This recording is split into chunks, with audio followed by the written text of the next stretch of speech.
Bonjour, bienvenue dans cette nouvelle édition du JT des réseaux. Je me joins à toute l'équipe de la rédaction de News Assurance pour vous souhaiter une excellente année 2011. Cette semaine, nous nous sommes penchés sur la directive européenne qui réglemente l'intermédiation en assurance. Le 9 décembre 2002, une directive votée par le Parlement européen a harmonisé le droit communautaire relativement à l'intermédiation en assurance. Cette directive a été introduite dans le droit français par la loi du 15 décembre 2005. Depuis un an, la Commission a mis en œuvre des travaux de refonte de cette directive afin de donner naissance à l'horizon 2012 à une nouvelle directive adaptant les termes de la première. Dans ce cadre, le 10 décembre dernier, la Commission a organisé une audition publique destinée à dialoguer avec les acteurs économiques sur les sujets de réflexion qu'elle souhaitait voir approfondir. Gérard Lebec, le représentant des agents au sein du BIPAR, était bien entendu présent à cette audition.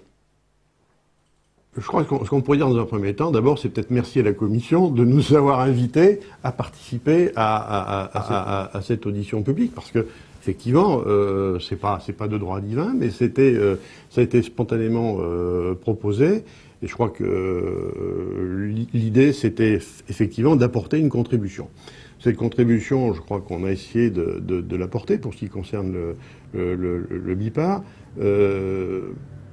On a aujourd'hui des éléments d'appréciation qui font que ce que l'on dit, globalement, est tout à fait réfléchi et pris en compte par la Commission. Alors après, les choses évoluent, on ne gère pas du vocabulaire et de la virgule, mais sur les grandes idées forces, je crois qu'aujourd'hui, on est sur une communauté d'intérêts tout à fait évidente. C'est si vrai d'ailleurs que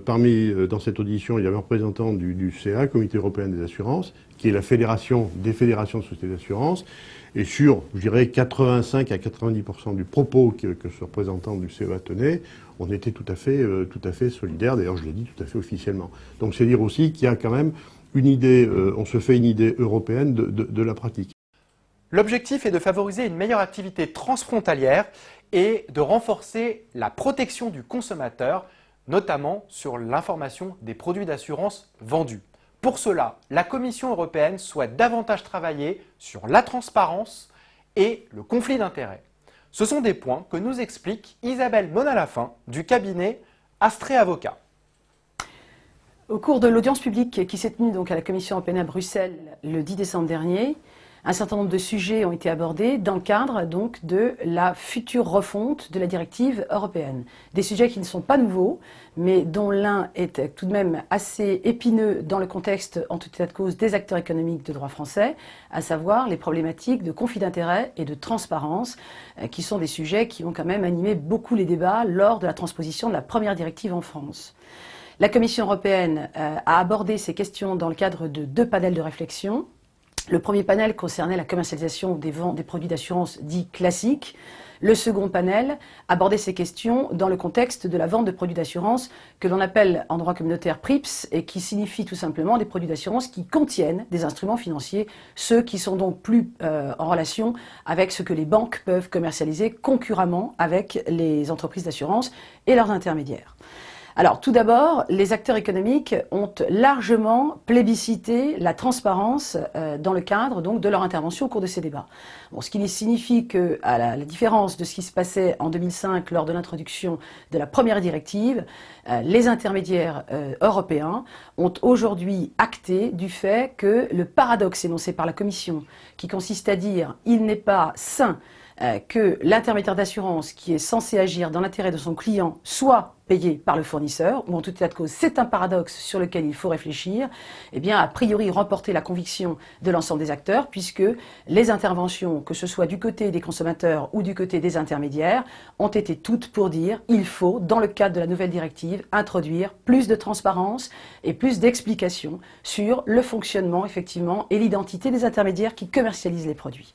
Alors, au-delà de ce postulat et de cette posture, effectivement, allant vers plus de transparence, des pistes de réflexion sont demandées et sont effectivement imposées par l'Europe, qui donne jusqu'au 22 février aux acteurs économiques pour pouvoir justement proposer des solutions destinées à résoudre ces problématiques de transparence et de conflit d'intérêts.